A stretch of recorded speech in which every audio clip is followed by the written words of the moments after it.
In short-term rentals, control is the real competitive advantage. Control over your bookings, control over your guest experience, control over how your business grows in 2026. Lodgify gives rental operators the tools to build direct booking websites, automate guest communication, and manage every channel from one platform without adding complexity. This is how rentals stop feeling reactive and start feeling more intentional. Skift Daily Briefing listeners get 20% off any yearly or bi-yearly Lodgify plans with code SDB20, available through March 2026. Details are in the show notes.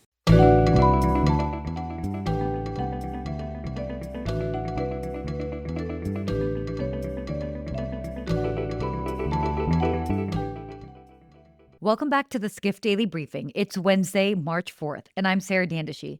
Today we're talking about Canada's substitution tourist moment, why consumers still won't let AI book, and the Claude Effect that is already freaking out markets. Let's get into it. First up, why ignoring Canada just got expensive. Canada is quietly rerouting its winter travel habits, and destinations that treat Canada like US light are about to feel it in their arrivals data. Skift's Oliver Martin lays out what's changing. For decades, Canadian winter sun travel leaned on three predictable options: the US, Mexico, and Cuba. In 2026, all three are wobbling. Trips to the US are down, Cuba is facing avoid non essential travel advisories, and Mexico is picking up demand, but with added anxiety from security headlines and rising insurance costs. When the usual options crack at the same time, demand doesn't disappear, it goes shopping. The bigger point is the behavior shift. Canadians are experienced travelers who reroute fast when comfort drops.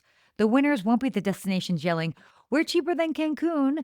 The winners will be the ones selling low friction warmth, clear safety messaging, and a genuinely welcoming vibe, especially through Canadian trade partners who are triaging rebookings right now. The bottom line, Canada is not a rounding error market in 2026. If you are not actively courting Canadian travelers, someone else is, and they're doing it this week. Next up, the travel industry is spending big on agentic AI, meaning tools that can help plan, shop, rebook, and eventually purchase travel on your behalf. But the only problem is that most travelers are not ready to hand over the keys.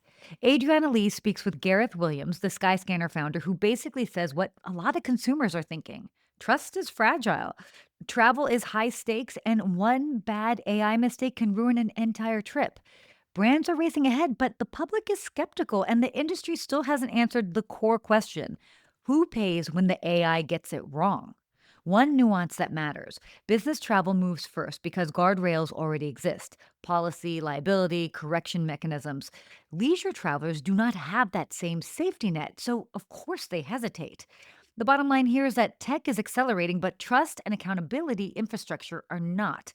Not until the industry can clearly say, "We've got you if this goes sideways," most travelers will keep AI on inspiration duty and not booking duty. And finally, the Claude Effect is coming for travel. In this piece by Rafat Ali, he writes what he calls the Claude Effect, a pattern where even modest AI announcements can trigger massive market repricing across entire sectors. The premise is simple. Anthropic ships a new capability, sometimes just a plugin or a preview, and investors immediately ask, which business model does this flatten next? Rafat argues that travel intermediation is especially exposed: OTAs, metasearch, GDS distribution fees, corporate travel management margins, because the whole stack is built on one assumption: humans need a human designed interface to navigate travel complexity. But if an AI agent absorbs that complexity, the industry has to justify the margin. So, whether it happens tomorrow or over the years, the point is the bar for market fear is lower than the bar for full product replacement. The bottom line: even before AI fully books trips end to end, the idea is that it can pressure valuations and force distribution players to explain what they still uniquely do. Well, that's it for the Skift Daily Briefing for Wednesday, March 4th. For more on all of these stories, head to skift.com. And as always, subscribe at skift.com/daily. Thanks for listening.